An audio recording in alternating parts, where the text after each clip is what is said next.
param prema mridambari veera veera jana priya priyakaro nirma pujitam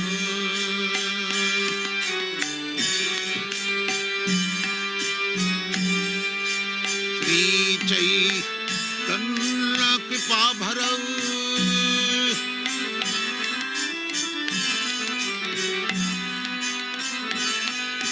Sri Chaitanya kripa bharav bhuvi bhuva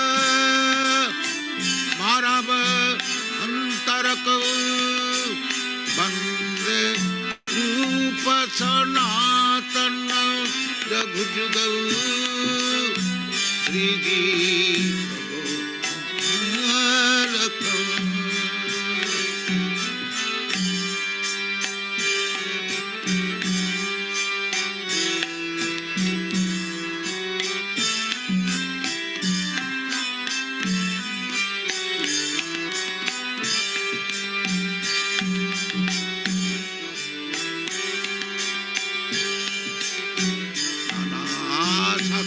Charanaikamipuna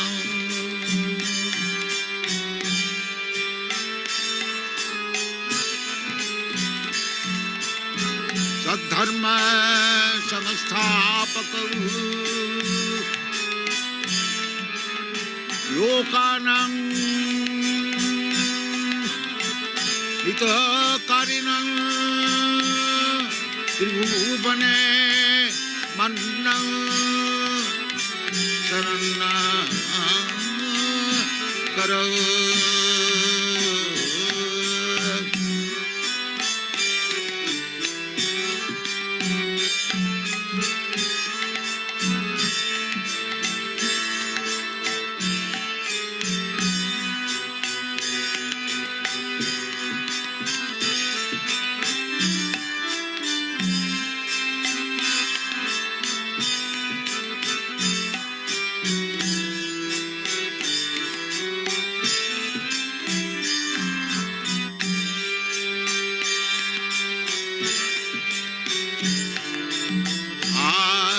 Vicharanaikanipuna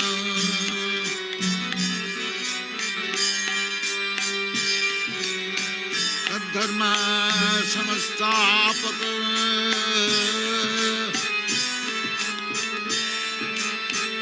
Lokanam hitakarinam Tribhuvane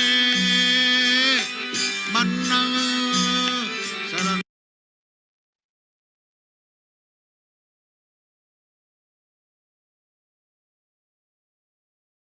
Jaya Radha Madhava Punya Bihari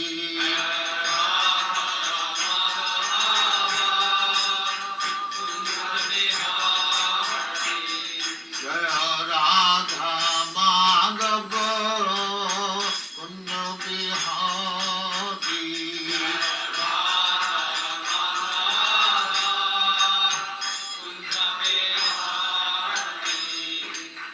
Yashodanandana Brajajana Ranjana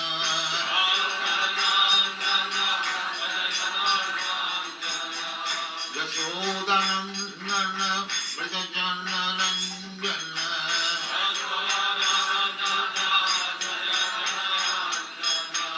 Yamuna Tira Banachari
Radha Krishna Bho Gopinath Sam Kund Radha Kund Vrindavan Dham ki jai, Navadip Dham ki jai, Ganga Maya ki jai, Jamuna Maya ki jai, Guru Dwarka Dham ki jai, Swami Bhaktivinoda ki jai.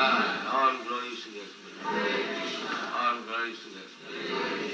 Thank you very much.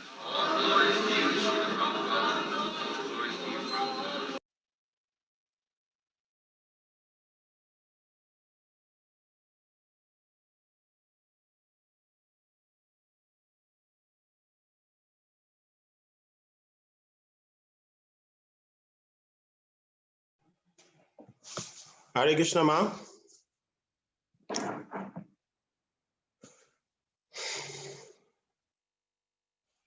Hare Krishna, Mataji.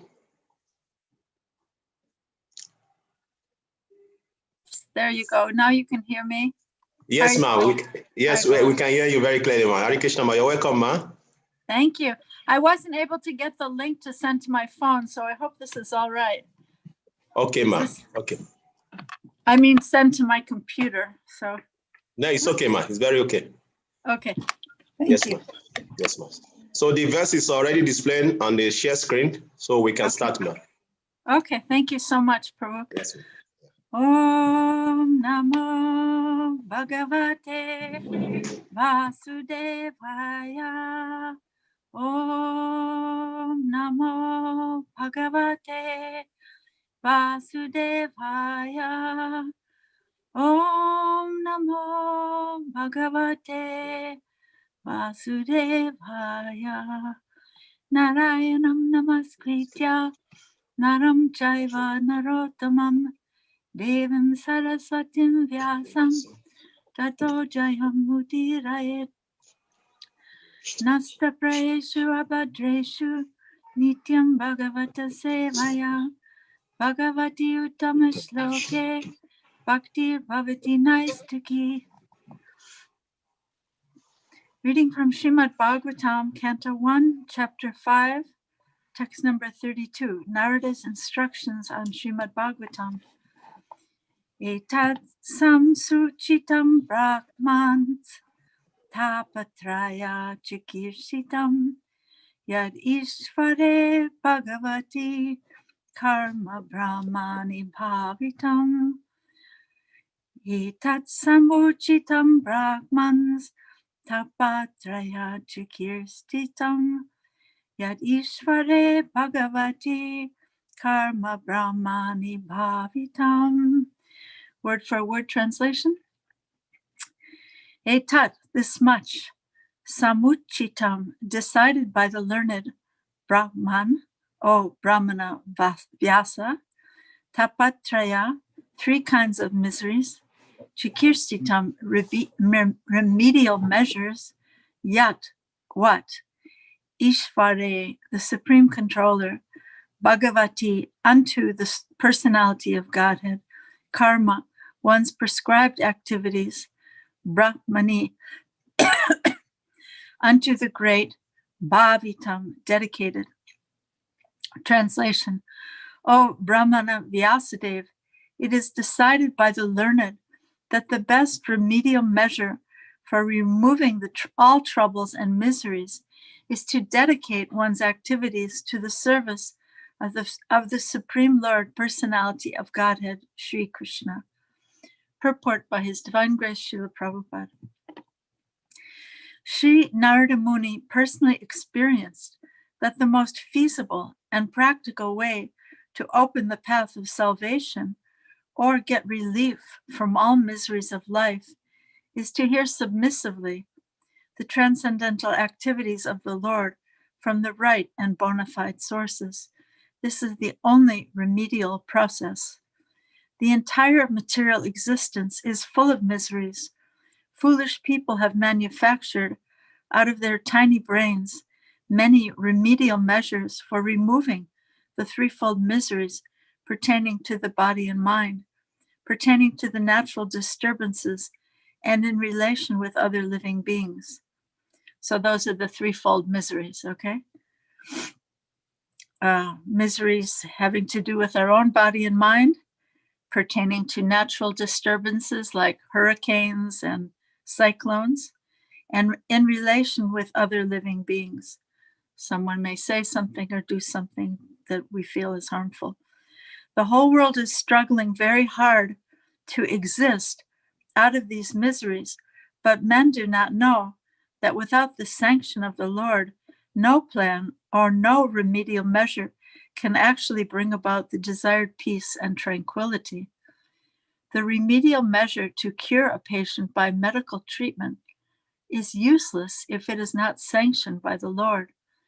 To cross the river or the ocean by a suitable boat is no remedial measure if it is not sanctioned by the Lord.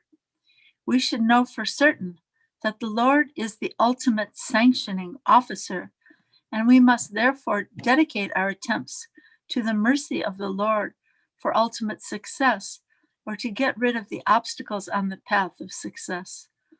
The Lord is all-pervading, all-powerful, omniscient, and omnipresent. He is the ultimate sanctioning agent of all good or bad effects. We should therefore learn to dedicate our activities unto the mercy of the Lord and accept Him either as impersonal Brahman, localized Paramatma, or the Supreme Personality of Godhead. So Prabhupada's saying that without the sanction of the Lord, nothing can be successful. We can never be saved in any situation unless the Lord gives permission, right? Let's see. If one is a learned scholar, did I say this? It does not matter what one is. One must dedicate everything in the service of the Lord. If one is a learned scholar, scientist, philosopher, poet, etc., then he should employ his learning to establish the supremacy of the Lord. Try to study the energy of the Lord in every sphere of life. Do not decry him and try to become like him or take his position simply by fragmental accumulation of knowledge. If one is an administrator, statesman, warrior, politician, etc., then one should try to establish the Lord's supremacy in statesmanship. Fight for the cause of the Lord as Sri Arjuna did. In the beginning, Sri Arjuna, the great fighter, declined to fight, but when he was convinced by the Lord that the fighting was necessary, Sri Arjuna changed his decision and fought for his cause. Similarly, if one is a businessman, an industrialist, an agriculturist, etc., then one should spend his hard-earned money for the cause of the Lord. Think always that the money which is accumulated is the wealth of the Lord. Wealth is considered to be the goddess of fortune, Lakshmi, and the Lord is Narayana, or the husband of Lakshmi. Try to engage Lakshmi in the service of Lord Narayan and be happy. That is the way to realize the Lord in every sphere of life. The best thing is, after all, to get relief from all material activities and engage oneself completely in hearing the transcendental pastimes of the Lord. But in case of the absence of such opportunity, one should try to engage in the service of the Lord, everything for which one has specific attraction. That is the way of peace and prosperity. I'm going to read that sentence again because that's very important. But in case of the absence of such opportunity, one should try to engage in the service of the Lord, everything for which one has specific attraction, and that is the way of peace and prosperity. The word samsuchitam in this stanza is also significant. One should not think for a moment that the realization of Narada was childish imagination only. It is not like that. It is so realized by the expert and erudite scholars that this is the real import of the word samsuchitam. So Prabhupada is saying Narada is not making this stuff up. Let me say a few prayers. Om Jnana-timirandasya Gyananjana Salakaya Chaksun Militam Yena Tasmai Shri Gurave Namaha Shri Chaitanya Manobhistam Stapitam Yena Bhutale Swayam Rupa Kadamayam Dadhati Sapadantikam.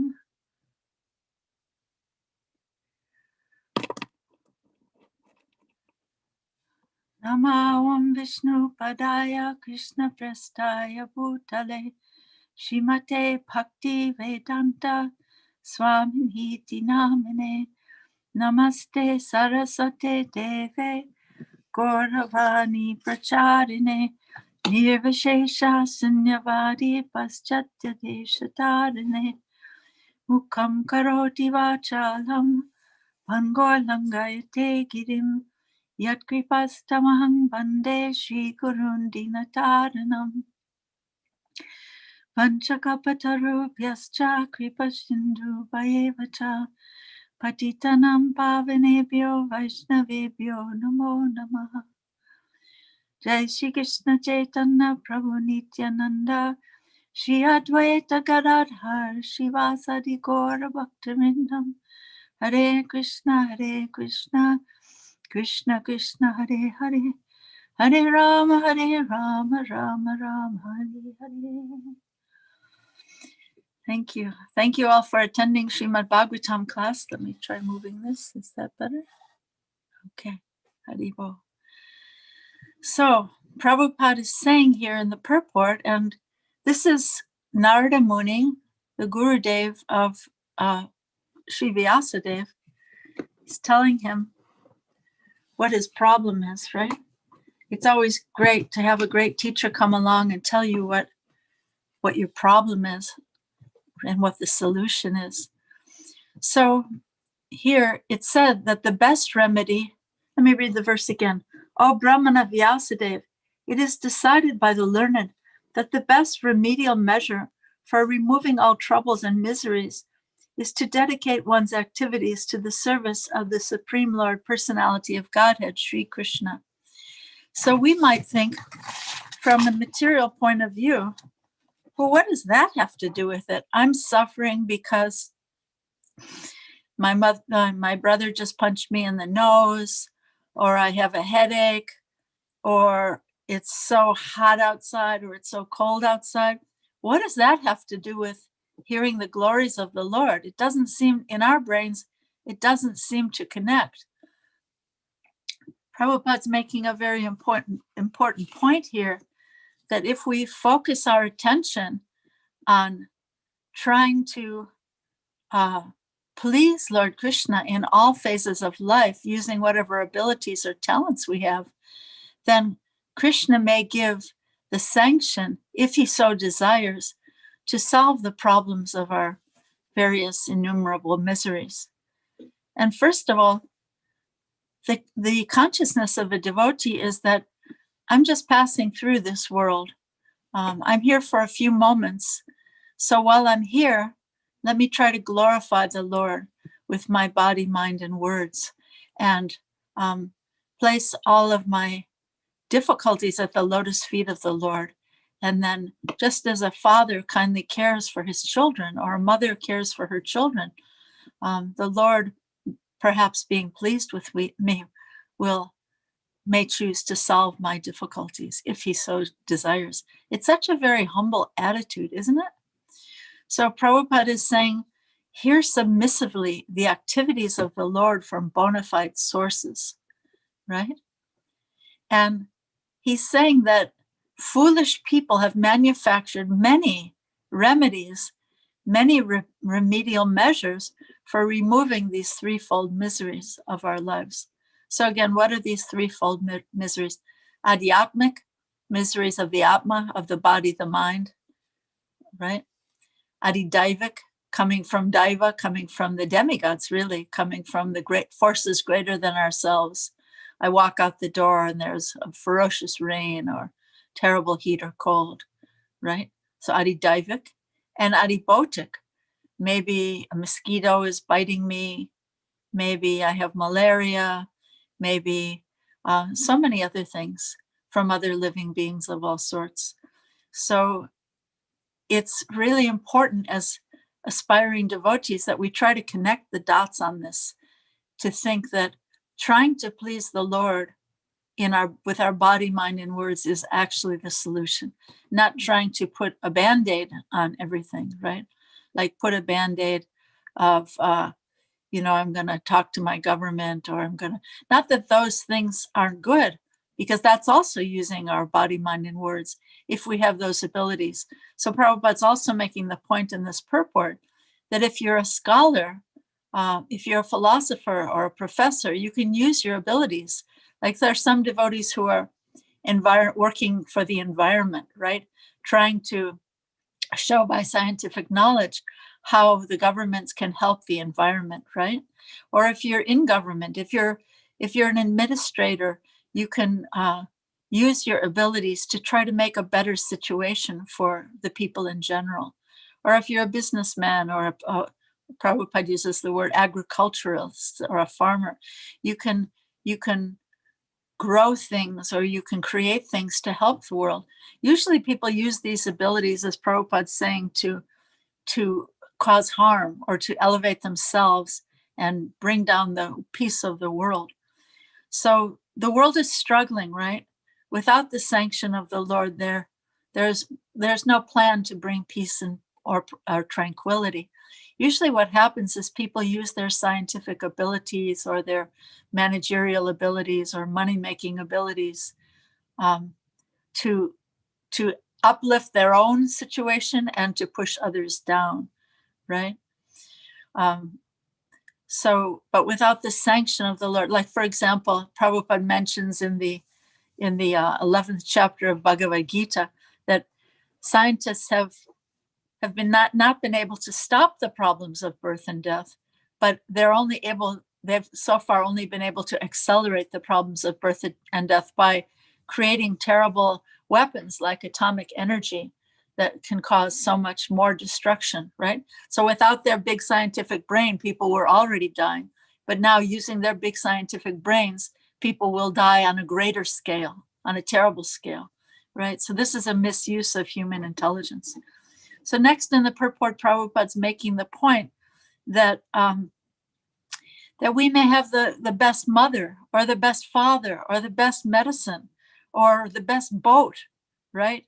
The best safe home security system, walls around my house like a fortress, right?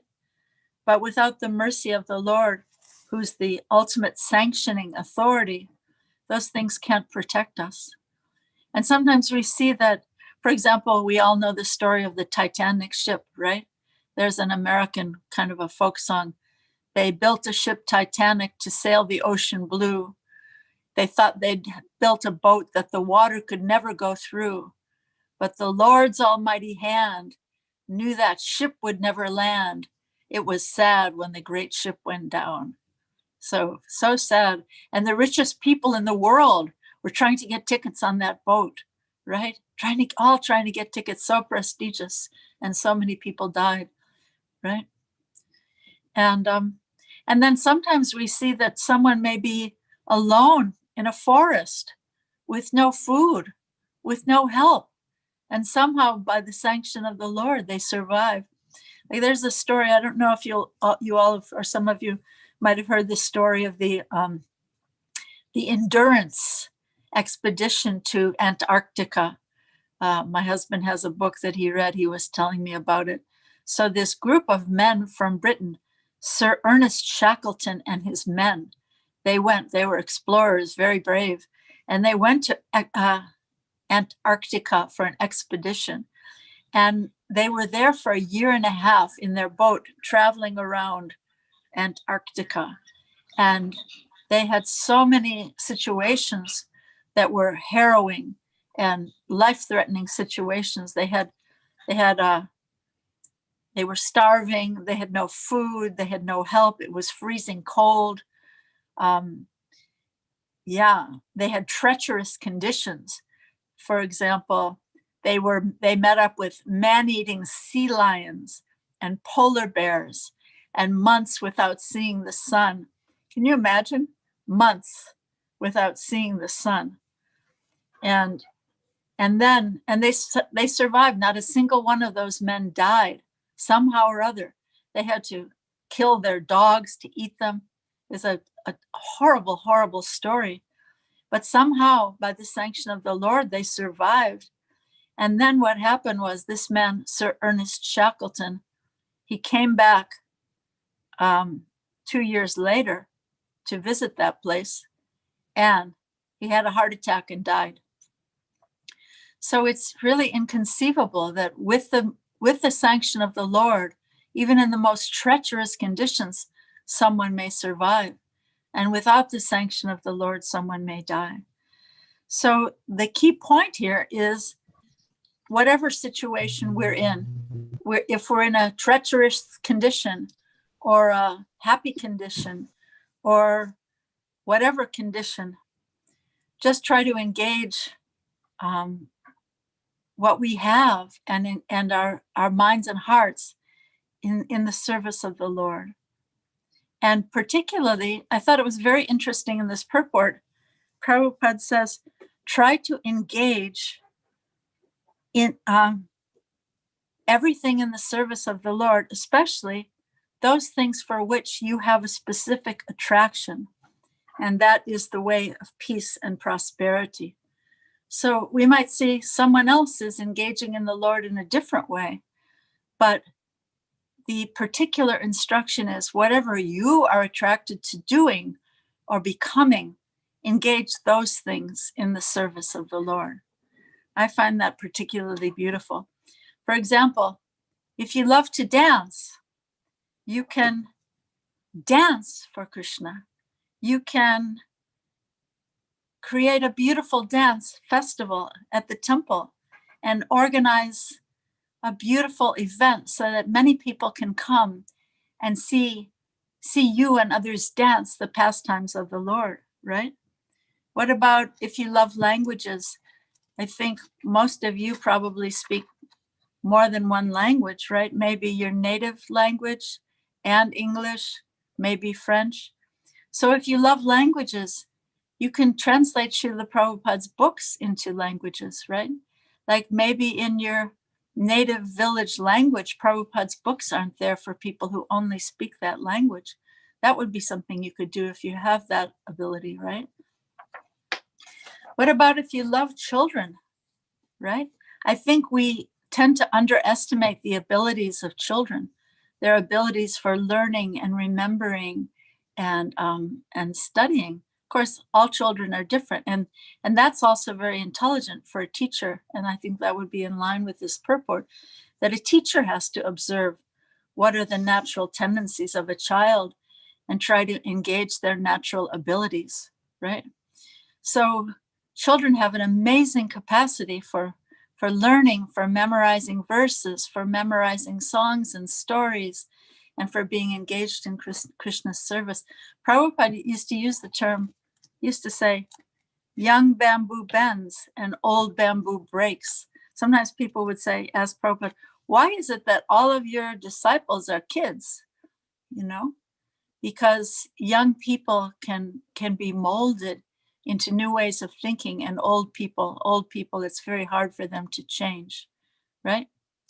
So yeah, help kids learn dramas, make it fun, engage them in remembering and learning to love Krishna, because whatever they learn to love in the beginning of their lives, they will love for the rest of their lives, and perhaps have a chance to remember Krishna in their lives, whatever they become. If they become a translator, or if they become a businessman or a government person or a farmer, whatever they are. What about if you love to cook? It's often said, I don't know if you have this saying in your language, but they say that if someone's a good cook, my mother used to say this, if someone is a good cook, they'll always have many friends. You agree with that? So yeah. So if you love to cook, then you can use that ability in Krishna's service in wonderful ways, make prasadam to attract the hearts of the public. Prabhupada's secret weapon was prasadam. He came to the West, and people maybe were not so interested in the philosophy he had to speak, but they were interested in those gulab jamans, those sweet balls, and all the wonderful prasadam he was able to cook. Attract the hearts of the public in this way by wonderful prasadam. It's said that the way to a man's heart is through the stomach, and also works with women, right? So I have a friend who has a story that her son would, whenever he would see a picture of Prabhupada, they were in Los Angeles, and Prabhupada used to regularly come there, and he would give cookies to the children from his Vyasa son. And so my friend told Prabhupada that whenever her son saw a picture of Prabhupada, he would always say, Prabhupada cookie, Prabhupada cookie. And so Prabhupada said, yes, the way to make a friend is to give him a cookie, right? So using whatever the attraction is, this little child was attracted to Prabhupada because he knew he could get a cookie from Prabhupada. So whatever little spark we see in our hearts or in others' hearts, let me show you a picture. For example, I really like this picture of Krishna. Can you see it? It's a really beautiful, is there a glare? Can you see it? Is that better? Yes, we can see. We can see. Yes, we can see. Okay. See, I just love this picture of Krishna. To me, he looks so playful and so cute. I'll show you his feet. See his beautiful feet? Yeah. So I have this picture on my desk because maybe if I have this picture near me, maybe I'll become a little bit attracted to Krishna. So fan the spark, the little spark of whatever you're attracted to, use in Krishna's service, right? That's using our intelligence, how to become more attracted to Krishna, right? Whatever your favorite story is, tell that story to your friends, tell it to your kids, and make them laugh. Like I heard a story about, you know the story about Kalia the snake? You know that story. Well, once Kalia came back after he had had that pastime, after all the Brajavasis had seen Krishna dance on Kalia snake. Kalia came back actually another time, and everybody in all the Vrindavan residents forgot that he was there before, and they had the whole pastime all over again. So that's amazing, isn't it? And sometimes when Krishna goes to Mathura to kill his maternal uncle Kamsa, sometimes the acharyas say, sometimes he goes there riding on Kalia snake as a horse.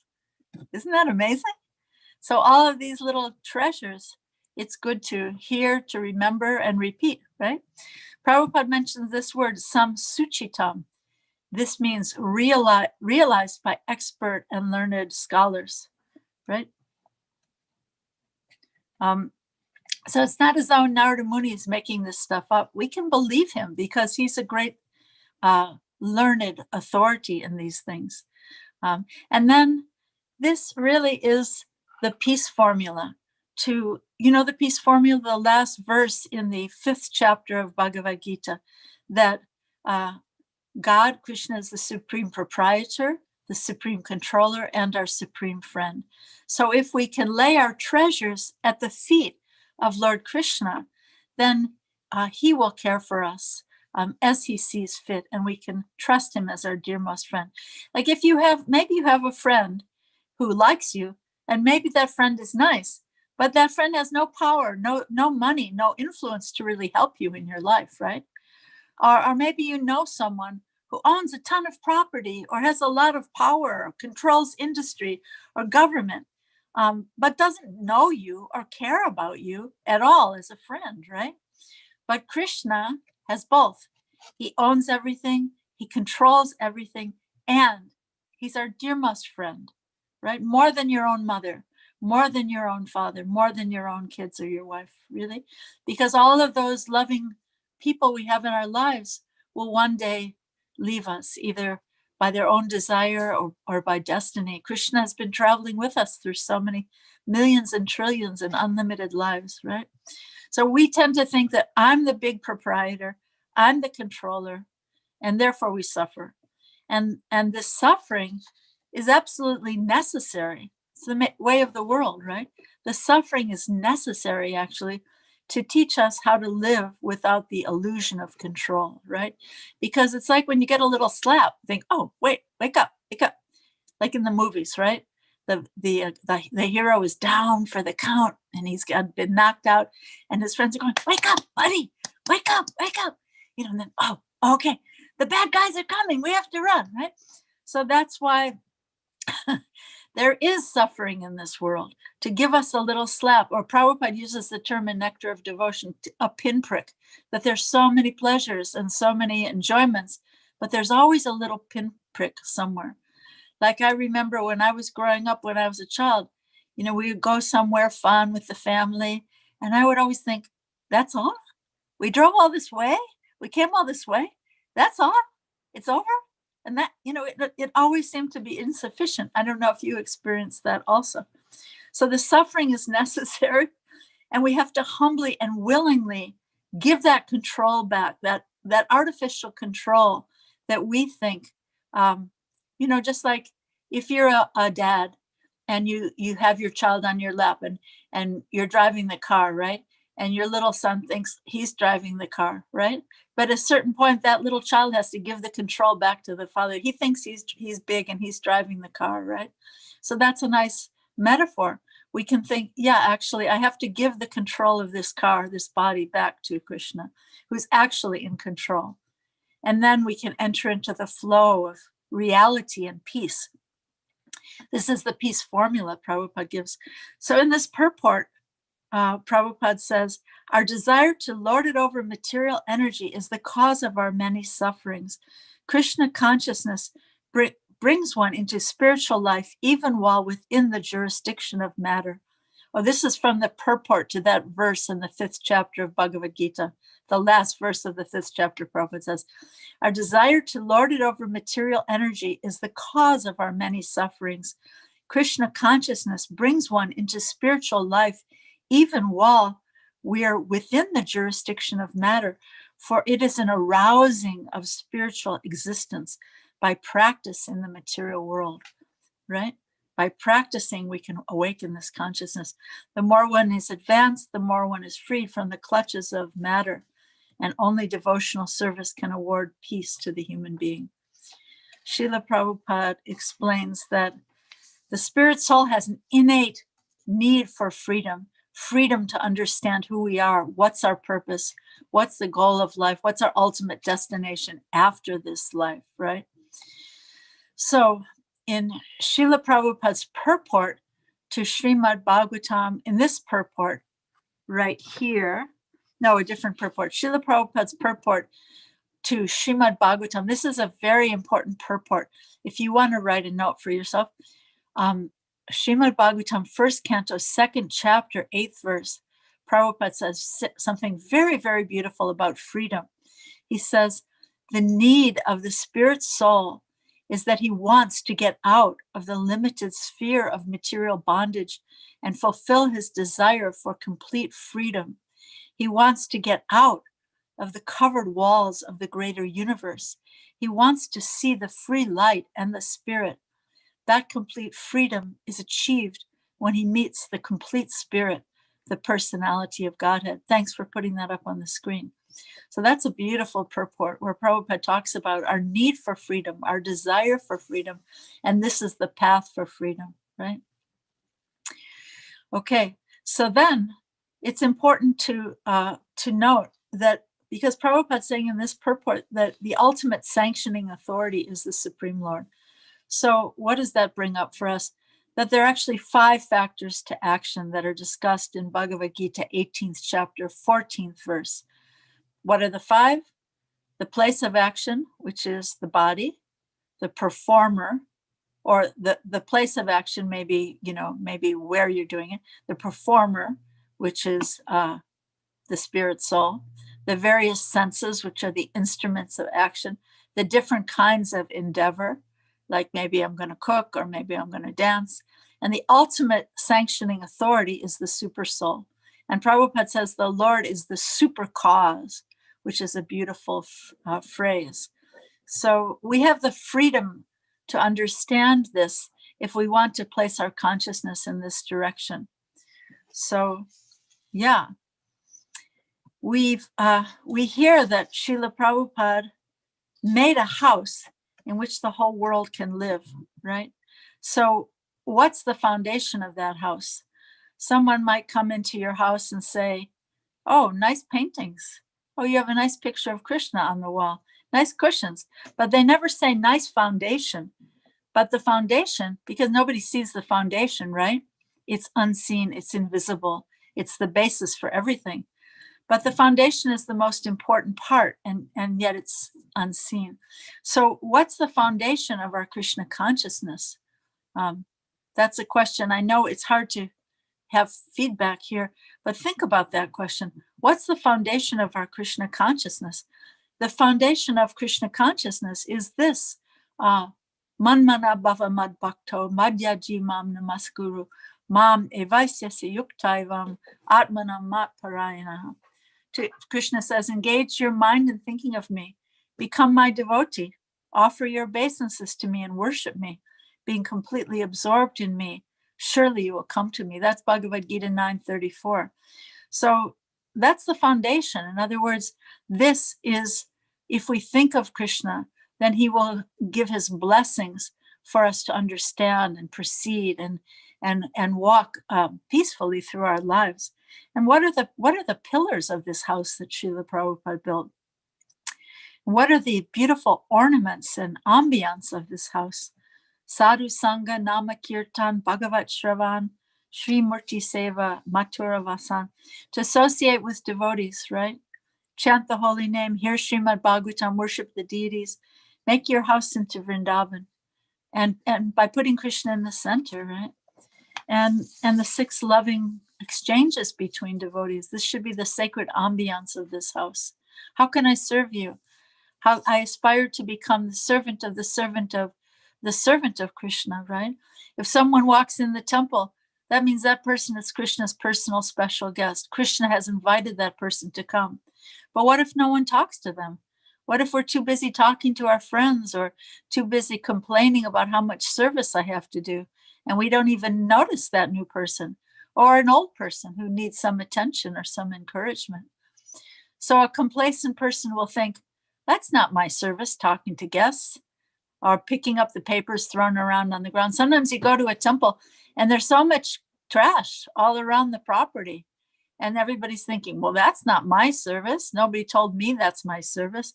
That's not my department. I'm a pujari, or I'm the temple president, or I'm a Sankirtan devotee. But an eager, awakened devotee sees that this is Krishna's house. And all these services are Srila Prabhupada's own services. And he's kindly engaged us to help him. And I'm so grateful. No humble service is beneath me, right? And this is the path, this attitude, this is the path to blessings. So an eager, awakened devotee tries not to offend anyone, a devotee or a non-devotee, and also doesn't take offense, right? Sometimes we hear, oh, we shouldn't offend devotees. Well, what about taking offense? Oh, you said that to me, I'm so offended. No, a humble devotee, an eager, awakened devotee thinks, I live to be corrected. I live to be corrected. I'm so grateful to you for telling me what I'm doing wrong. Thank you so much. This will help me on my path back to Godhead. So yeah, these services, Shri Vigrahara Dhananityanana Shingaratan Mandira Marjanado Yuktasya Bhaktan Shanidin Topi Vande Guru Shri Charana Aravinda, right? Shri, the spiritual masters engaged in temple worship, dressing the deities, cleaning the temple, so many services in worship of the Lord. And we're being engaged to help him, right? So in conclusion, let me read the verse again. O Brahmana Vyasadeva, it is decided by the learned that the best remedial measure for removing all troubles and miseries is to dedicate one's activities to the service of the Supreme Lord, Personality of Godhead, Sri Krishna. So again, the best remedial measure for removing all troubles and miseries is to dedicate one's heart, mind, and words to the service of Lord Krishna, to glorifying and praising Lord Krishna in our bodies, minds, and words. Thank you so much. These are a few thoughts on this verse of Srimad Bhagavatam. Thank you for the opportunity. Does anyone have any reflections, or what was important for you here? Anything stand out in your mind? What's a takeaway for you? What are you going to tell your kids? What are you going to tell your friends? What are you going to tell yourself later today? Yes, ma'am. We have Kusha Prabhu's hands up. Hare Krishna, Mother. Hare Krishna. Obeisances to you. Thank you for I your see wonderful class. I see you have the Egyptian pyramids behind you. Yes, right? yes, that's Egypt, yes. Hare Krishna. Hare Krishna. Thank you for your class. My takeaways, when you mentioned, show the picture, we should meditate on what will make us love Krishna more, and then tell our friends about it to be attached to Krishna. Then you mentioned about having children or singing or translating Prabhupada books to local languages. But my question is, what happens in Bhagavad Gita when Krishna said to show them special mercy, I dwell in their hearts, take away the darkness born of ignorance. Sometimes a devotee may have some possessions and Krishna take it away. Maybe that possession is what makes him to be attached to Krishna. But Krishna take that thing away. So how do we relate to this? That's a great question. Thank you so much. Well, I'll tell you my personal story. We used to have a business. We had 3 stores in the metropolitan DC area. And my husband was I used to like putting beautiful things in the stores and selling beautiful things, clothes and jewelry and things that ladies liked.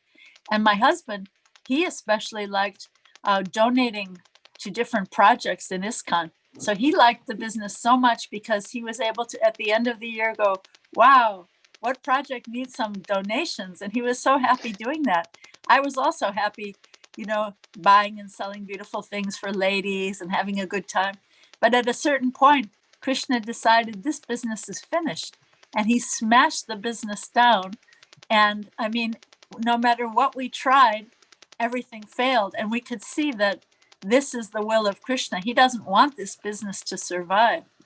And at the time, it was very painful and difficult. Like there's a story of Srila Prabhupada where he was telling about how his business failed. And he was talking about how he was bereft and when his business failed. And some of the disciples started to laugh. And Prabhupada said, no, don't laugh, because when it's happening to you, it's very difficult, very painful.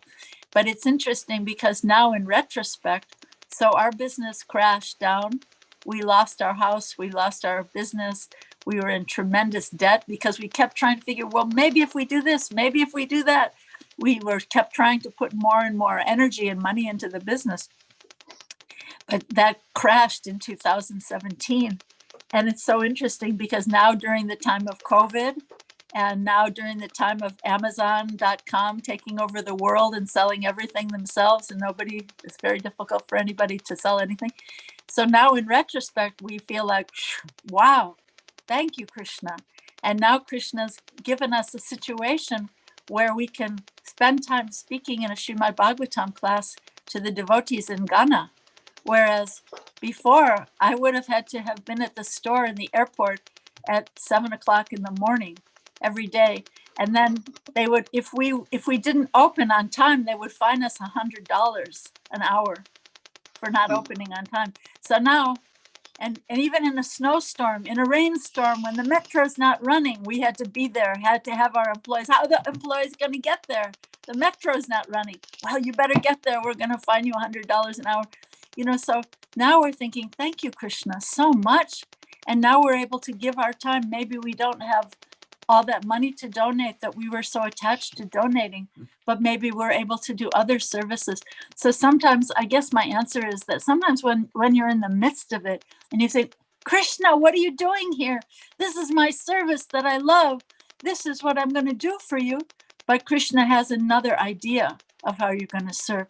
So that's also part of being a devotee, being sensitive and observant to the signs around you, to see what are the signs Krishna is showing me. If I keep trying to smash my head against this brick wall, maybe Krishna is showing you, no, maybe go turn to the left or turn to the right instead of continuing to smash my head against this wall. So yeah, we have to have a big picture. We have to have a little bit of a cosmic vision. What is Krishna trying to tell me here? Maybe I want to dance. I'm going to be a dancer. I'm going to be a famous dancer. I'm going to be the most famous dancer in Africa. And I'm going to bring so many people to the temple by my beautiful dancing. Well, maybe Krishna doesn't want you to do that. So to be sensitive to see what Krishna does want in your life. That's a very, very intelligent question. Thank you so much. Maybe somebody else has a question. Yes, Adi Prabhu, please unmute yourself, Prabhu.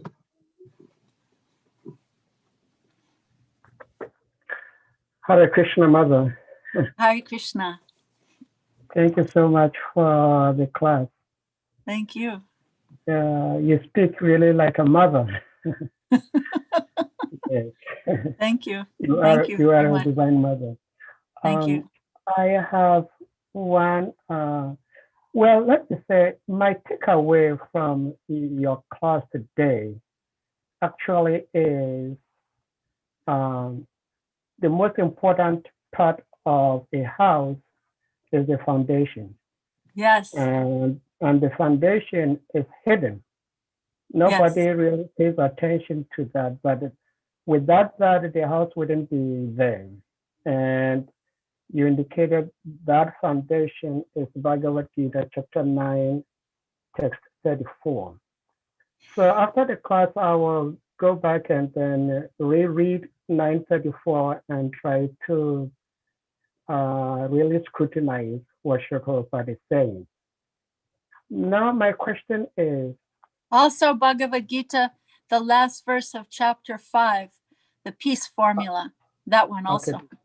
Okay, thank you so much.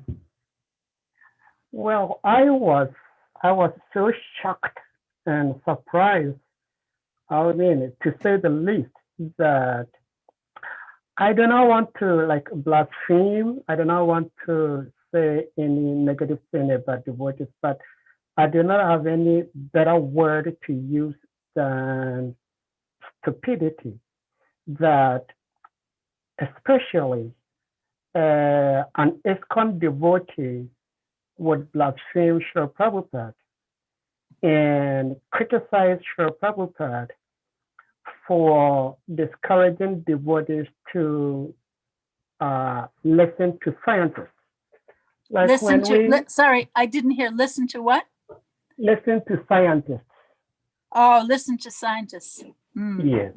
Because when we had, of course, we're still in the middle of this COVID-19 pandemic. Right. And the scientists came up with some recommendations that everybody should try to follow. And some devotees were saying and actually criticizing Srila Prabhupada that some devotees do not want to follow these rules because Srila Prabhupada condemned these scientists. Like in the purport that we just read, Srila Prabhupada was a bit heavy on people thinking that their individual abilities can solve problems. But I would want you to shed a little bit more light on why Srila Prabhupada sometimes speaks like that, because to my little understanding, Srila Prabhupada is saying that these material, like band-aids we try to put on our bleeding is actually not going to stop the problem if Krishna is not willing. Right. Like you gave lots of analogies on such topics. Like I think in Canto 7, Prabhupada says the same thing about Dr. Prahlad. He says sometimes somebody loses his money on the street. He goes around, he comes back, everybody is passing around, but nobody picks up the money. He comes back and he picks the money. Somebody might hide his money under his bed, and the thief will come, break into the house, find the money and steal it. So if God wills, who can say no? If God says no, who can say yes? But Prabhupada does not discourage devotees from using common sense, practical things in their life. So I would like you to shed a little bit more light on that. Thank you so much. Thank you. Thank you. Another brilliant question. Thank you so much. So we have to be very careful to take the essence of what we're hearing from Srila Prabhupada and from everywhere, right? So devotees should not be fanatical. Devotees should find the essence of a thing. So when Srila Prabhupada is criticizing scientists, what is he criticizing? He's criticizing the egotistical tendency to think that I can use my science to conquer the world with my big brain. But there are many, and as a matter of fact, perhaps most scientists, or many scientists at least, like Einstein, are very God-fearing people, and they use their science to see how we can serve the world, how we can better the world, and in a humble way to try to find, like the greatest intelligence in the universe, Lord Brahma, tries to use his intelligence to see how to find Krishna through my abilities. So you're a caregiver. It looks like you're in your scrubs. Are you a caregiver? Yes. Yes, ma'am. So God bless the caregivers right now in this world. We have a few caregivers, and we have to pray for all of you every single day. You are the compassionate healers. And so these are people who are using their scientific abilities for saving lives, for curing people, for saving lives, for enhancing our world, right? So we have our choice. We can lean into the darkness or we can lean into the light.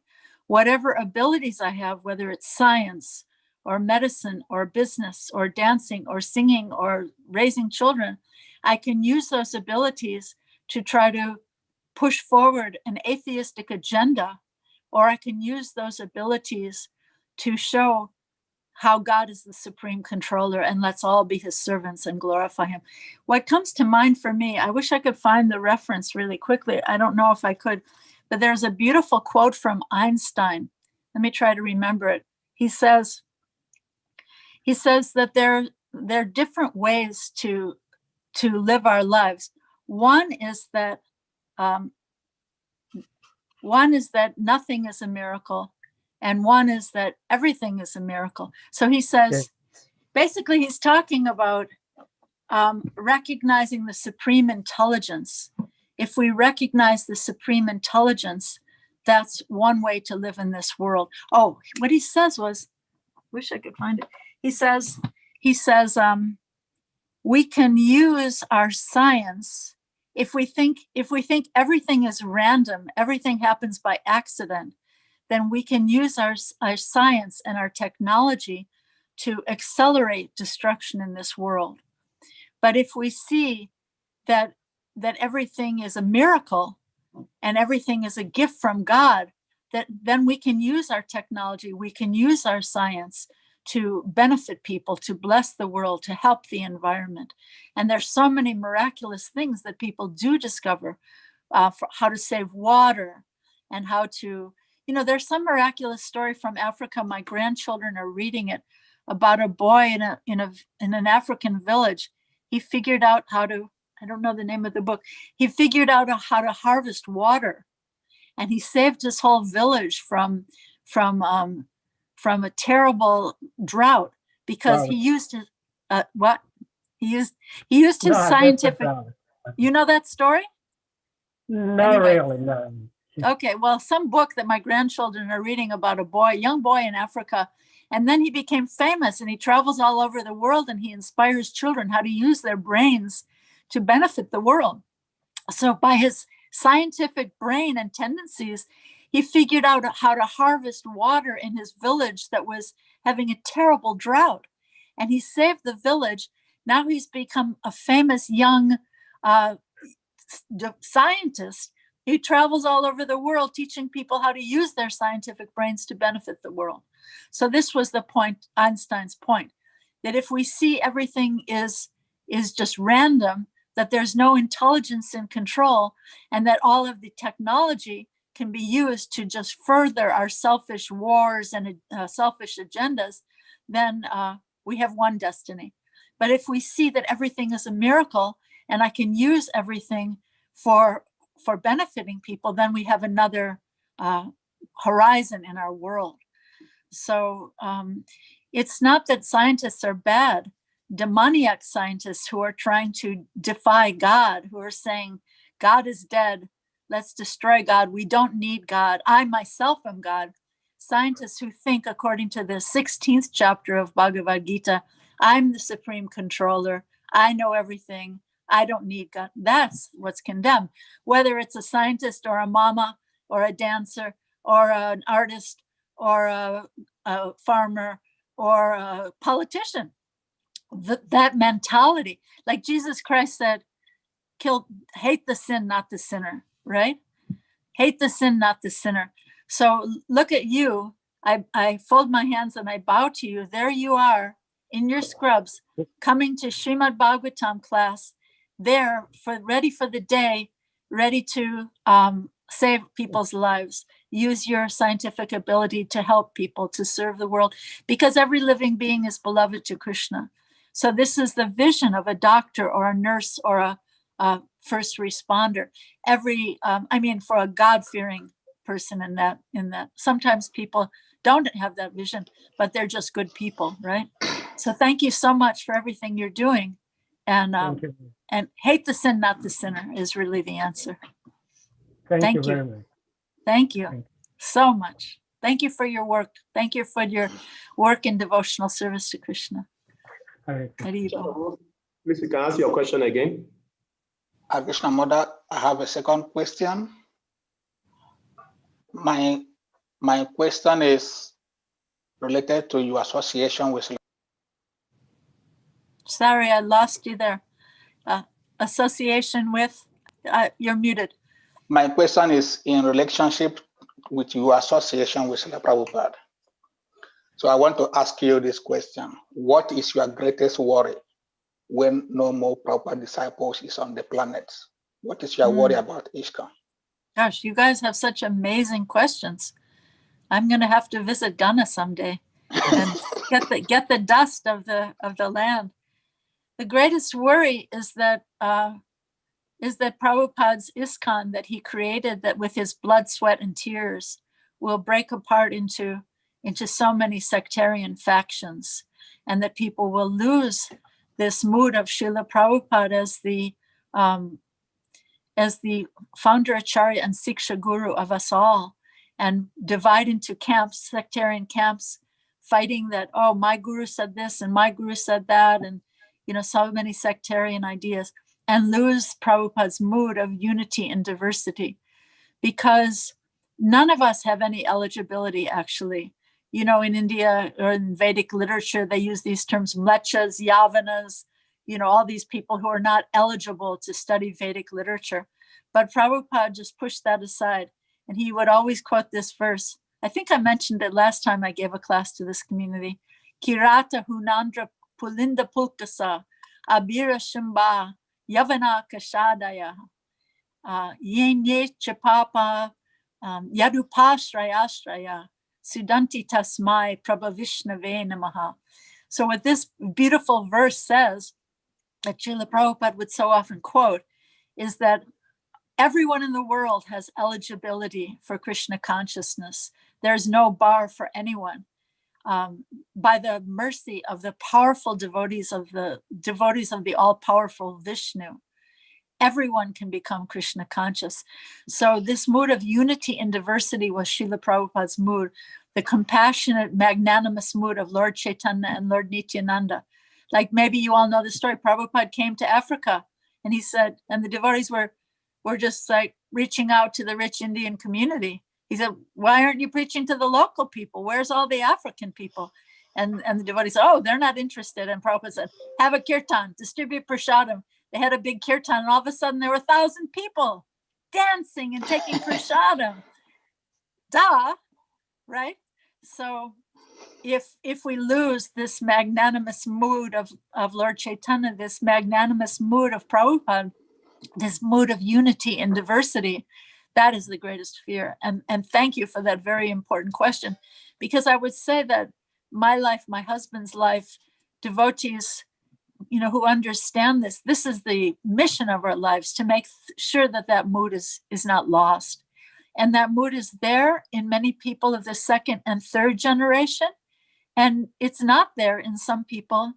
And so we have to really work to make sure that mood survives.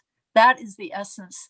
And, we have to be essence seekers. We can't be caught up in the externals. Oh, Prabhupada said this about the scientists. Scientists are all bad. No, theistic scientists are good. It's just atheistic people are very dangerous. But they can also become Krishna conscious by the mercy of the all-powerful devotees of the all-powerful Lord. So no one is to be hated or to be pushed aside, because everyone has a chance to be attracted by the mercy of Prabhupada. So that's very, very important. And I hope you'll all remember that I said that. That's the greatest fear, that a sectarian mood will prevail and make us feel ineligible for the mercy of Prabhupada and Krishna. Thank you.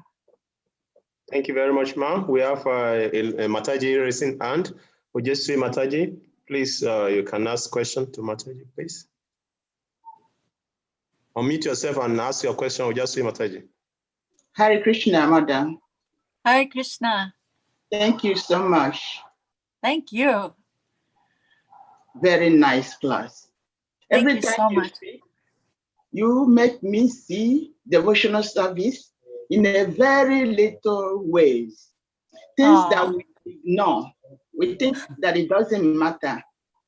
But when you put it together, we see that that's the best in heaven. And when we look into our lives, we see we don't need to go to another school. Everything we need to serve Krishna is already there.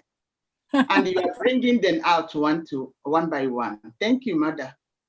Thank My you. question is, when you are speaking, he said, we should not commit offenses. Again, we should not take offense. Yes. That is the most, where the problem lies, taking offenses. So I don't know how you are going to help me, because we Grihasthas, we have children and people living with us in the house. Sometimes when they're growing up, you find out that those children that started this Krishna consciousness with you very seriously, dedicated, you see them going different ways. Now, how can you not be offended? How can you not, So what can somebody do? What ways of Lord Krishna or his activities can you give that I should put at the bottom of my mind so that I will not feel offended when they do like that? Or how can you help me? Thank you. What a great question. You guys are amazing. So yeah, teenager, it's very difficult. I remember, my son Gauravani, when he was a teenager, he was a very wild teenager. He did so many things. He stole his grandmother's car once. She had to call the police on him. Maybe my son Gauravani, he's kind of well known as a big kirtan leader. He has kirtans that are on YouTube and all of that all over the world. But when he was a teenager, he was very wild and he was rejecting everything. And so Never underestimate the powers of the prayers of a mother. That's one thing. Never underestimate the prayers of a mother. And mothers can have a circle. You can have a circle of prayers for your kids and all get together and have a prayer circle, which I think is very important. And also keep the communications lines open, because if your son or daughter knows that every time I talk to my mom, she's just going to nag me about chanting my rounds, come to the temple, do this, do that, then they don't want to talk to you. But if you can help them always find creative ways, something might be interesting. Because I remember Gauravani saying, I'm not going to the temple. There's nobody I can relate to there. There's none of my friends there. And then one day he did go to the temple and he saw, wow, I can relate. There are people here that are my friends. So trying to keep communication lines open, try to pray to Krishna, what might there be that could pique his interest? Like maybe your son or daughter likes to cook or help in the kitchen. Maybe they don't.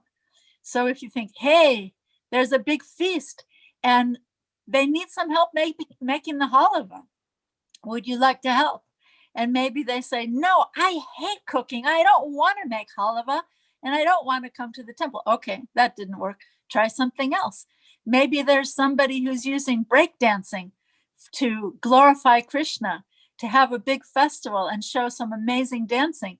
Maybe your son or daughter could be interested in that. And also younger people who can be mentors. It's always good, like if there is somebody in your community who is younger than you, but maybe a little bit more mature than those kids of yours, see if you can, because that in between age is powerful for reaching out to those who are younger. You know, kids always like mentors. I don't know about your schools there, but in the school that my children go to, they have the older students are mentors to the younger ones. And every child has a big brother or a big sister to help them get through the system of the school. So that mentoring is really, really important. And if there's somebody, a creative thinker, out of the box thinker, who can have, like, maybe don't even call it a Sunday school, but maybe call it like our temple president. We have a woman temple president here in Nanda Vrindavan. She's got 3 levels of Sunday school. She's got Krishna Crew, Krishna Kids, and then the other one is, what do they call it? I don't know, but they've got all these edgy, cute, and creative names for their groups. So we have to, like Prabhupada would use the term, tax your brain, how to give Krishna consciousness to different audiences. Like my husband, his field is ISKCON communications, and he's always talking about try to understand the needs, interests, and concerns of the audience you're speaking to. So if the audience is your teenage kids, wow, that's a tough audience. So we have to pray to Krishna and tax our own brains. Maybe you have a friend whose teenager is liking to do stuff in Krishna consciousness. Maybe you can make a little group, or ask that lady or ask that father, what is it that you do with your teenager that makes them like to come to the temple, you know? So figure out, because I think this is a phenomenon all over the world, not only in ISKCON, but in churches and temples all over the world. The teenagers, they think, I'm out of here. I'm tired of listening to this stuff. But then what happens is have faith and keep praying, because what happens is when they get to be about in their 20s usually, or especially when they start having their own children, then those values that were placed in their hearts by their mother and father, they come back. They come back. Like my son Gauravani now, he's very eager that his children have to learn Bhagavad Gita. They have one night a week where they do RT, and kids take turns doing the RT at home. And they're learning Bhagavad Gita verses, and the kids are like, Dad, we have to, but it's very important to him. So have faith and pray to Krishna, and tax your brain and ask your friends, right? And you can make a guerrilla marketing team of the parents and figure out how to attract the minds of these difficult teenagers. And Krishna will help you, and he will be pleased. And maybe you can recruit some younger people. Like maybe they won't listen to you, but maybe they'll listen to someone who's 18 or 20, you know, right? Because I'm old, who's going to listen to me? But maybe a younger person, he's cool and he has a cool way of presenting it. So, Haribo, thank you. Such a nice question. And don't get offended. If they say, Mom, you're so old fashioned, I can't relate, you know, don't get offended. Oh, thank you so much. Thank you for helping me.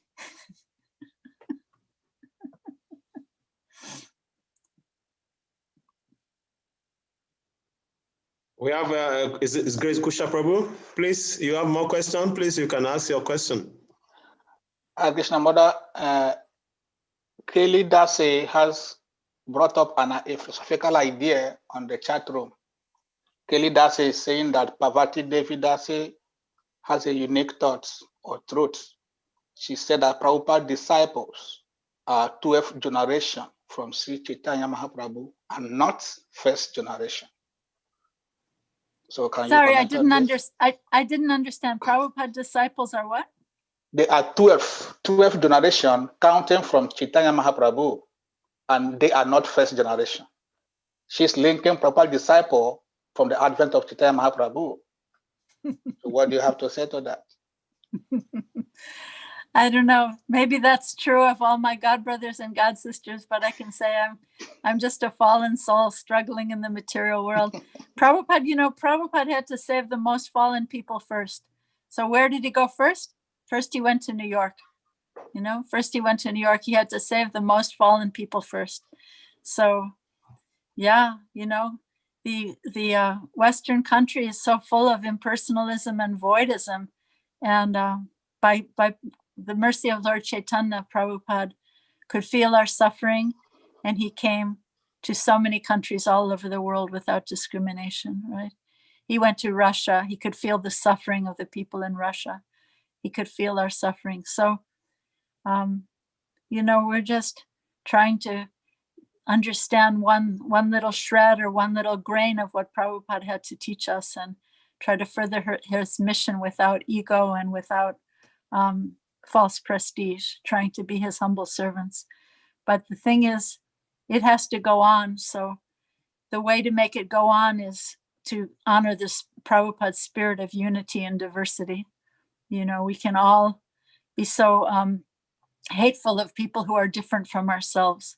You know, Prabhupada talks about how there's always tension between the communists and the capitalists, between labor and management, between people of different races, people of different cultures, and all these sectarianism and all of this stuff. So we can wallow in those lower modes of nature, in these mental tendencies, or we can uplift ourselves and try to see the spirit soul in all living beings. So whether we're fortunate or unfortunate, we can become fortunate by taking up this beautiful message of Lord Chaitanya Mahaprabhu and Srila Prabhupada and share it with the world. Whatever happiness you feel, you can try to share that with others. Thank you. Thank you, I like your backgrounds. Every time I see you, you have a different background. First he was in Egypt, then he was in Mayapur, then he's in Vrindavan. Amazing. Thank you, Mother. Your god brother is here in your class. His Holiness Kavichandra Swami. Kavichandra Swami. Are you aware? Yeah? He's my worshipful guru. Haribo. My obeisances. So we have His Grace Ade Prabhu still wants to ask question, man. I hope you have more time for us, man. You're so enthusiastic. How can I say no? Okay. You're all so enthusiastic. Thank you so much. Very good. And also you mentioned about going to Ghana. Actually, Kusha Das is from Nigeria. So if you come to Ghana, you have to visit Nigeria also. Wow, Nigeria. Amazing. Yes, these are, to me, these are just names in a storybook. I don't know if Krishna will ever let me come there, but names in a storybook. Thank you so much. Sari Prabhu, please, you can ask your question. Okay, thank you, Kavikanapura Prabhu. Thank you, Mother. Your answer to Kusha Prabhu's last question about what will be your most fear to Srila Prabhupada's movement in your absence, like Srila Prabhupada's disciples' absence. It's a fear I've also been having, and I do not know how best I could try my little best to avoid that from happening.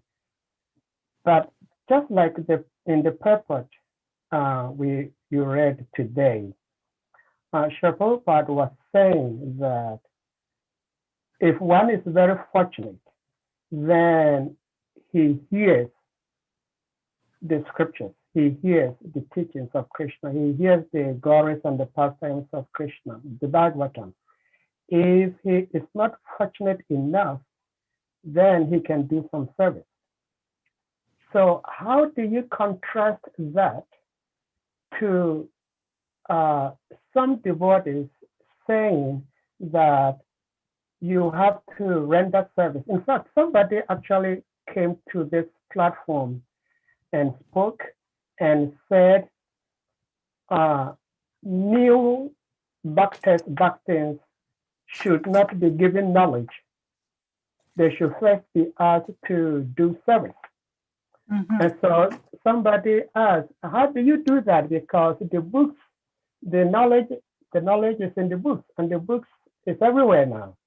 So how do you prevent devotees or new bhaktas from acquiring the knowledge?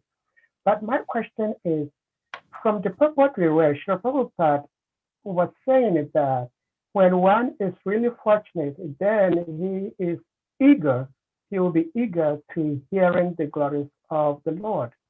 If he's not that much fortunate, then he can do some service.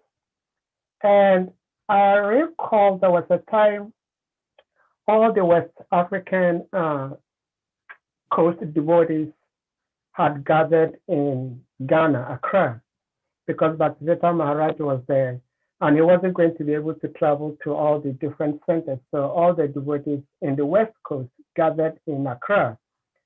And we all went out on book distribution. Bhaktisiddhanta Maharaj, he did not go out for book distribution. So the following morning in the class, Gurudev was asking what service each and every one did the previous day. And I was so shocked and surprised to hear from Bhaktisiddhanta Maharaj then that his service was studying the Bhagavatam. And Bhaktisiddhanta Maharaj applauded him. And in my mind, I was thinking, how is that a service? So I would like you to throw more light, because just like your answer to Kusha's Prabhu's answer, I guess depending on who is speaking, they tend to lean towards a particular aspect of Krishna consciousness. And it's like if you do not take it this way and you take it any other way, you are doomed. I would like you to, since you are a mother, I think you are the best person to give us advice as to how we can take all the information from everybody and also know how to use them to our own benefit, right, so that we do not end up losing our Krishna consciousness. Right. Very great question. Thank you. My understanding of what Prabhupada is saying there is, if you have intelligence, you can use your intelligence in Krishna consciousness. You can study these books. You can apply your intelligence. If you have no intelligence, then you can just pick up a broom. But sometimes someone who has the most intelligence will also pick up a broom, like the story of Srila Prabhupada when he was at the Radha Damodar temple. So in other words, we should all be ready to do service, right? We should all be ready to do service. But sometimes a person who's sweeping is like Prabhupada, crying for Krishna. When Prabhupada was sweeping the Radha Damodar temple, he was crying for Krishna. Hey Rup, hey Sanatan, give me your mercy. Hey, Gurudev, I cannot execute your mission without your mercy. Please give me your mercy. This was his mood in sweeping the floor, right? Sometimes someone who's sitting in a big vyasasana doesn't have that mood of service. So, but the main thing is we have to have that mood of service, whether we have intelligence, whether we don't have intelligence. Like in the 12th chapter of Bhagavad Gita, maybe that would be a good thing for you to read. Krishna says, the best thing is if you always think of me, always remember me and serve me. If you can't do that, then execute devotional service. If you can't do that, then try to work for me. If you can't do that, then try to do something, do military service, give up some fruits of your actions. If you can't do that, and it keeps going down. So the point is, we should find the essence and engage everyone according to their abilities. But sometimes someone who is, like Prabhupada gives the example, sometimes someone sees a high court judge is sitting on a big seat and he thinks, why is he getting such a fat salary? He's not even doing anything. So the person who doesn't have that ability, or, someone might think that about you. He's a big fat doctor. Why does he get such a big paycheck? He just sits in his office, No, the God-fearing scientist is using their abilities, or the judge is using his brain to discern, but someone may not understand. But in our temples, sometimes the most advanced person in the temple is the person who's sweeping the floor or washing the pots, right? Sometimes, when we're not training ourselves to see the essence, we're just judging, right? So you gave a very beautiful example of Bhakti Dhira Damodar Maharaj. He's a very, very deep thinker, and he has a very discerning intelligence. So by his deep intelligence, he was discerning that the most important service for him to do was to study Srimad Bhagavatam. So someone else might say, hey, you lazy bum, I'm doing all this work. I'm working so hard and you're just sitting and reading a book. What use is that? But he is serving in the best way he knows how to serve, So we have to look for the essence and try to find the essence, and not be thrown by different perspectives that someone may fly in from London or fly in from India or fly in from anywhere and say, oh, here's the new philosophy that we all have to embrace, right? But try to understand, try to be essence seekers, because there's a good essence there. And even if that person speaking is not understanding the essence, at least we should try to understand the essence. If it's all right, I found this quote in my book from Einstein that I'd like to share with you. Is there time for that? Can I do that? Do you have to go save some patience right now? Or do you have a moment to listen to this? I will. It's okay. Okay, yeah. I want to read you this because this is spoken by a very, very theistic, maybe the greatest mind that's ever lived. And he was a great theistic scientist, Einstein. He says, the most important question you can ever ask is if the world is a friendly place. Just a second. For if we decide that the universe is an unfriendly place, then we will use our technology, our scientific discoveries, and our natural resources to achieve safety and power by creating bigger walls to keep out the unfriendliness and bigger weapons to destroy all that which is unfriendly. And I believe that we are getting to a place where technology is powerful enough that we may either completely isolate or destroy ourselves as well in this process. But then his second point is, if we decide that the universe is neither friendly nor unfriendly, and that God is essentially playing dice with the universe, then we are simply victims to the random toss of the dice, and our lives have no real purpose or meaning. But, and this is his beautiful conclusion, he says, but if we decide that the universe is a friendly place, then we will use our technology, our scientific discoveries, and our natural resources to create tools and models for understanding that universe, because power and safety will come through understanding its workings and its motives. Nice. So there are two ways to live your life. One is though everything is a miracle, and one is though nothing is a miracle. Thank you, ma'am. We still have some hands up. Is Grace Salika Prabhu wants to ask you a question, and also after that, Grace Mavrata Mataji. I'm seeing her hand in the video up, so she will ask you a question also. Okay. Hare Krishna, Mother. Hare Krishna. That's it, my Very family. to you. Glory to Prabhupada. Oh, glory Thank you to so much Prabhupada. this morning. I'm so enlivened by the discussions that I usually like to listen and do more of listening. I hardly want to. I just want to listen and hear from others' realization. But from your answer to some of the questions, some thought was coming from my mind. And I think it's my personal problem. And I've seen so many devotees also in this part of the world are struggling with that. And the question is, looking at the life of Arjuna, and also the question, Nadmuni's discussions with Vyasadeva, there is something that is very pronounced. The gap in between righteousness and what pleases the Lord. Mm-hmm. What we righteously think is the righteous thing to do, or the right thing to do, and what pleases the Lord. That was the mood of Arjuna. Arjuna was trying to do the righteous thing, and he was living the gap. That was the old scenario of the Bhagavad Gita. And in money and yesterday, the world, beneficial to the world, but living the gap of bhakti, that is the old scenario of the discussions we've been having.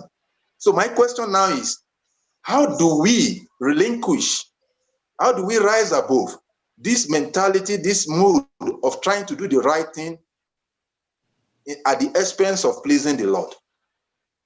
Mm-hmm. Thank you. Thank you. Another great question. So first of all, we have to come and try to be situated in that righteousness, but not just righteousness, but not just sattva gun, but shuddha sattva gun. Because if we think I can be not so righteous, I can be living in the mode of ignorance and the mode of passion, and then like pole vault to Krishna Loka, pole vaulting. I'm going to be in the mode of ignorance and passion, and I'm going to pole vault up to Krishna Loka. It doesn't work like that. We have to be situated in righteousness, but then we have to understand beyond righteousness is to do things for the pleasure of Krishna. So this Shuddha Sattva stage is beyond just goodness, but part of that is to be ready to hear from sadhus, because sometimes we become proud of that righteousness. Sometimes we think, I'm doing so much and I'm sacrificing so much and I'm such a good person and I'm so learned. But then the sadhu comes to town and says, hey, where's your humility? Don't be so proud. Maybe it's time to pick up a broom and do some humble service. So we have to be ready to hear from the sadhus, because the sadhus have that discerning ability. Maybe we're so complacent we can be complacent in our righteousness. We can be complacent in the mode of passion, or in the mode of goodness. But we shouldn't think that that righteousness is not important. It's a springboard. I always like to say that righteousness is like the airport we have to go to if we're going to fly into transcendence, So we have to have that foundation of righteousness.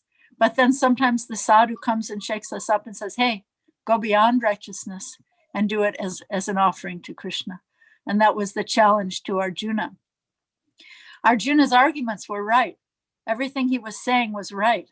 Everything he was saying was wise and righteous and morally good.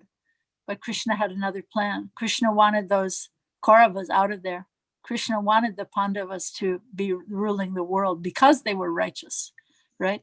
Because they cared for the citizens and because they were lovers of Krishna. So because of their, even Prabhupada says in those purports in the 2nd chapter of Bhagavad Gita, that it was because of Arjuna's righteousness, because he was a soft-hearted person and compassionate, that he was eligible to hear Bhagavad Gita. So we should never give up our righteousness, but we should use the righteousness as the springboard or the airport to fly into transcendence by the mercy of the sadhus. I hope that's helpful. So please live in righteousness. And people should know Prabhupada's devotees. Prabhupada once said, someone asked, well, how will we know who are your disciples? Prabhupada said, my disciples are perfect ladies and gentlemen. So if we think we can be followers of Prabhupada and be cheaters and liars and not righteous, then we're also fools.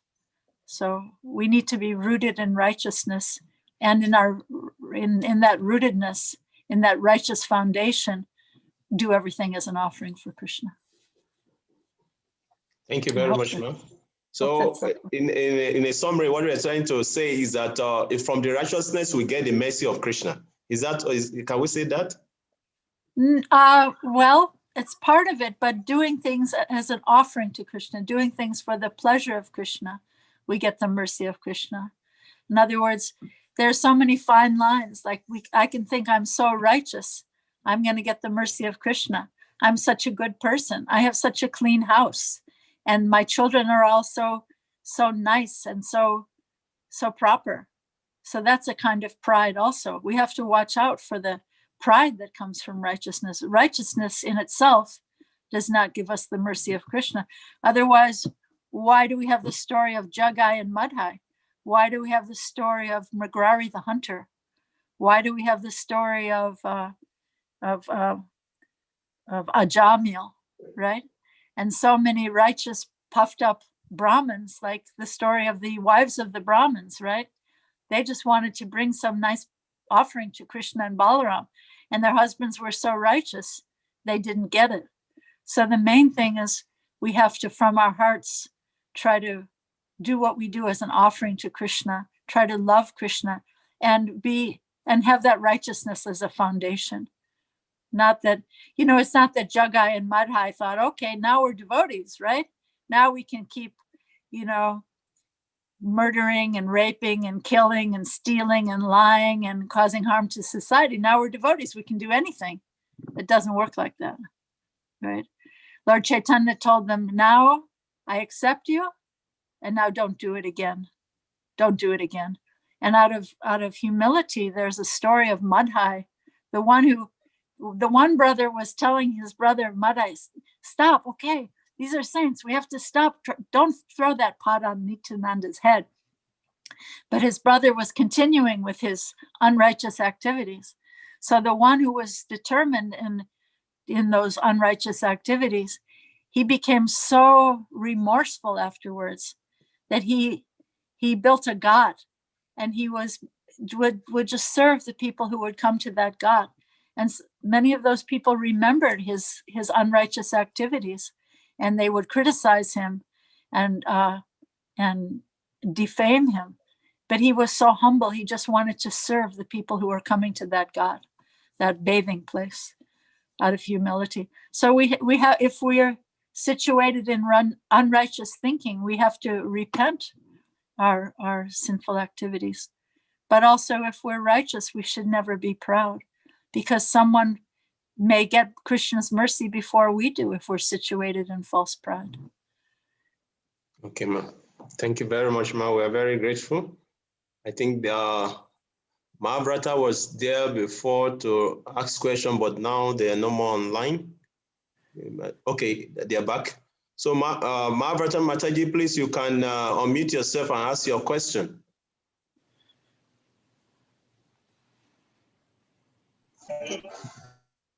Hare Krishna, Mother. Hare Krishna. Hare Krishna. Hare Krishna. You talked about surrendering everything to Krishna, no matter the situation, no matter your condition, just leave here, surrender it to Krishna. Krishna will handle everything. So now my question is, sometimes as devotees, sometimes we, go through some kind of, difficulties.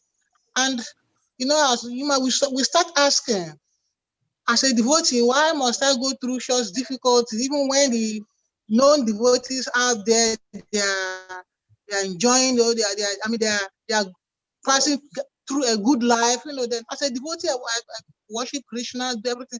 Why am I passing this difficulty? So like that. So is it that we are going to sit down and watch while Krishna do everything, or we are going to go out and struggle like others, And again, even while struggling, with devotees still pass through difficulties. And at a point, we start questioning, if that is the case, then why am I still here? Let me just go out and do what others are doing so that I can maintain my family. Questions like this most time arises. So in a situation like this, what advice or what do we do? Right. So we have to keep our eyes on the pole star. When you look up in the sky and you see the pole star, keep our eyes fixed on the pole star of Krishna's lotus feet, and understand that our journey through this world is temporary. And someone who's a big fat atheist, always blaspheming God, might be living in a big house with a swimming pool and, all kinds of material facilities, and maybe the devotees quite poor and struggling. But Krishna is behind, and he's seeing, and he's watching you. So surrendering to Krishna doesn't mean you throw your intelligence, throw your everything in the lake and turn off your brain. And no, surrendering to Krishna means trying to understand, how can I serve Krishna to the best of my ability, and place all of my desires and aspirations at his lotus feet. So just like this purport was talking about, if you have this ability, you can use that for Krishna. If you have this ability, you can use that for Krishna. But to understand, to have the vision that this place is not my eternal home. And that right now I might see that somebody who's blaspheming Krishna, who's a big atheist or a big offender, might be very up in the world. But we see as time goes on, those things are always shifting, right? What did Jesus Christ say? Those who are first will later be last, because the times are changing, right? So sometimes we see someone in some big position and then they crash down, because everything is like Govinda Das prays, that like a lotus leaf, that like a drop of water on a lotus leaf. So any position in the material world can change in a moment, right? That drop of water on a lotus leaf will fall off in a second. So we have to have a long-term vision and keep our eyes on the horizon of Krishna's lotus feet. And if you're struggling, tell Krishna, pray to Krishna and say, I'm struggling, but I'm trying to struggle in your service and do this as an offering to you, and use my best intelligence how to serve you. So whatever you have, if you have a little bit or if you have a lot, use it in the service of Krishna, right? Use it for your family in consciousness. I'm doing this for Krishna, and try to do some little special thing for Krishna also, right? So that's the best thing, to have a long-term vision and to understand that Krishna consciousness is not a short little sprint, but it's a long distance run of a whole lifetime, right? A short little sprint, someone might win, but then the long distance run of a lifetime, are we doing it as an offering to Krishna? Are we trying to use our lives and everything we have in Krishna's service? So sometimes Krishna likes to create a little drama in our lives, right? Likes to see us cry out to him. Like the story I was telling, when our business crashed. We had a business and it crashed and we were crying. We didn't know what Krishna was trying to do. He took away our business. He took away our house. He took away our money. We were so much in debt. And then he helped us in so many ways. And now we're feeling so grateful that he took that business away. Sometimes someone, maybe you know in your own experience, sometimes someone has a great tragedy in their life. Like sometimes someone gets cancer even. And sometimes they say afterwards, this cancer was the best thing that ever happened to me. That cancer was the best thing that ever happened to me because it helped me see what was most important in my life. And it helped me take shelter of Krishna and call out to Krishna. And I began to see who my real friends were, right? Sometimes all those fair weather friends, you don't see them when there's difficulty, but then some friends that you weren't even expecting come along to help you, right? So it's important for us as devotees to not be fair weather friends, but to be able to reach out in community to help each other when there are difficulties. That's the meaning of community, right? Community means to be there for each other when there are difficulties and not be fair weather friends. So if you see someone, like maybe you're up right now, try to help someone who's suffering. Right now, there's so much suffering during COVID, right? See how you can help, so how the devotees can distribute some prasadam. There must be some hungry people in your area, right? This is the time when the devotees have a chance to shine, right? If the devotees can reach out and distribute prasadam to suffering people, or to help someone in some way with some medicine, and do it as an offering for Krishna, not just to be righteous, but to do the righteous thing as an offering to Krishna, right? Because the more we help others when they're down, the more Krishna will also send help for us when we're down, right? So thank you for your nice question. Hare Krishna. So thank you very much, Ma. We have taken so much of your time. It's only Kavichandra Swami Maharaj is around also. I don't know, maybe Guru Maharaj has something to say. Guru Maharaj, you want to say something? I think Guru Maharaj is okay. So in the absence of no any further question, we can ask all the devotees to please unmute themselves. Let us chant one Hare Krishna mantra to appreciate Mataji for coming. And we wish that Mataji come again and again. And also Again and again. Oh. Hare Krishna, Hare Krishna, Krishna Krishna, Hare Hare. Hare Hare, Hare Rama, Hare Rama, Rama, Rama, Hare Hare. Haribo. Thank you so much. Thank you, Thank Mother. you, Mata. Thank you, Mother. Mataji, we want you to bring Prabhuji also one time. Yes. Very Yes. good. I'm trying to catch him. Please tell Srivas Prabhu that in January he will find a day. So Okay. yes. Okay. We will do that. Thank you very much. Very good. Thank you. Hare Krishna. Thank you, Mother. Nice to see all of you. Very nice. Krishna. Very